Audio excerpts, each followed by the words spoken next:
And Lisa joins me now from the Capitol. So, Lisa, you've been telling us that this was not an easy decision for many Republicans.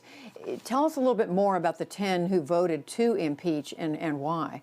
That's right. The vast majority of Republicans, nearly 200 of them, voted not to impeach. But let's talk about those 10 who voted to impeach. Let's look at who they were. Here is the list of those 10 House Republicans who voted to impeach the president. Now, these districts range from Liz Cheney's in Wyoming, which voted by 46 points for President Trump in 2016, to John Katko's in New York, which voted for Hillary Clinton, conservatives to moderates. What these folks have in common, Judy, from their statements today, is they feel that the president did, in fact, directly a call for these attacks on the Capitol, that he is directly responsible, and that it's an impeachable offense.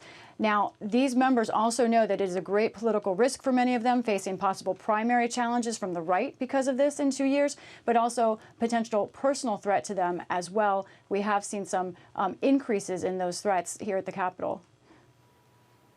And Lisa, I want to ask you about that because, again, during the day you were reporting on the mood there at the Capitol, this sense of tension, worry about threats that have been thrown around in connection with all this. Judy, there has been unease at the Capitol for a long time, but in the last week that has grown into straight out alarm. And while people have gotten threats throughout the Trump presidency, both sides, we have seen the number of threats, especially against Republicans, rise. I want to play a soundbite from Republican Dusty Johnson of South Dakota from the special programming we had earlier, and he spoke to you. He talked about the threats he himself is receiving just in the last 24 hours. Just today, just this morning, one of my offices received a threat against my life, and I've received other threats against my safety. My address, a picture of my home where my family lives, was posted on kind of an anti-Dusty Facebook page.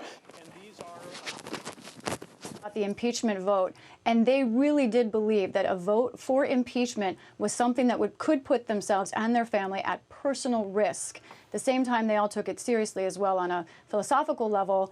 This was a political and personal, very difficult decision for many of them. It has been a difficult mood here today at the Capitol, sad, also some fear. But I do want to point out one bright spot. Just a few minutes ago, House Speaker Nancy Pelosi signed the article of impeachment to get it ready for the Senate.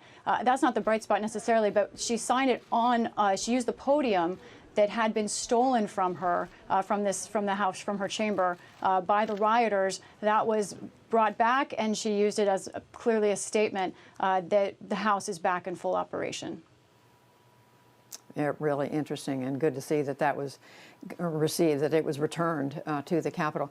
And Lisa, finally, what about the Senate? I mean, this does now go to the Senate. What do we know about what happens there? So much to say. Many fascinating developments there, Judy. Today, Senate Republican leader Mitch McConnell said he is open to impeachment, but he has not decided for it yet.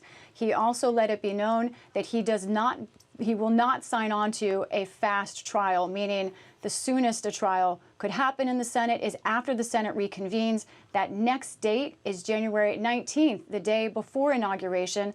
McConnell and his staff, those around him, are making it clear that he does not think it is at all conducive to governing to have impeachment go on before inauguration, that he wants to try and have a stable transition of power, and that an impeachment before President-elect Biden takes office would not be helpful to that. So it's now clear that the Senate will move forward with the trial after President-elect Biden takes office. And we know several Senate Republicans are undecided, among them Pat Toomey of Pennsylvania. And another question to be resolved, there will be a debate, can you impeach a president after he has left office? There is some precedent, but there will be debate.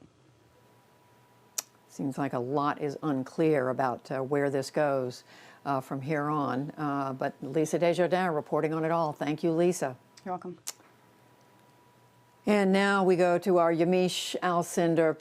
So Yamiche, President Trump becomes the first president in American history to be impeached twice. What do we know about how he is reacting to this? Well, President Trump is furious at the idea that his marred legacy became even more tarnished today as he became the first president to be impeached twice. The president spent much of the day watching TV, watching the impeachment vote and debate play out on TV. The president, in some ways, was really lashing out at people because what he saw were Republicans saying that he betrayed his oath of office, of course, along with Democrats saying that he is a walking impeachment offense.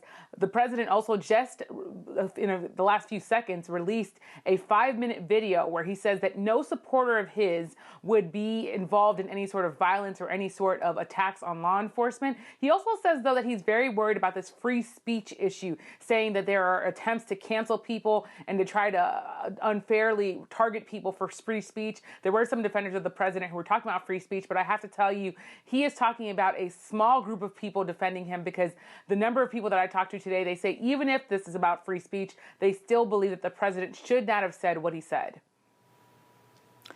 And Yamiche, picking up on that, what do we know about how the president would deal with a Senate trial? As Lisa just reported, it's not clear that there will be one if it happens after he leaves office. But what are they thinking? What are they planning? Well, I spoke to a number of legal experts today, including a lawyer for President Trump, and it's clear that he's going to have some real problems recruiting lawyers. Alan Dershowitz, who at one point was one of the lead attorneys during the first impeachment, told me that President Trump had the right to say what he said, but that it was not right for him to say what he said. There are a number of other attorneys who are not going to be part of this defense, including Jay Sekulow, the White House counsel, Pat Cipollone. Alan Dershowitz also told me he's not going to be part of this defense. The only person we think of right now who's going to be part of that defense for sure is Rudy Giuliani, the president's personal attorney, who has at times spread false information. So we have to see where this goes. The defense, though, will be about free speech. They will also be arguing that this was a political hack job and a witch hunt against the president, which is what he said today in that video that he referenced and that he released today. Yamiche Alcindor reporting on the reaction at the White House. Yamiche, thanks so much.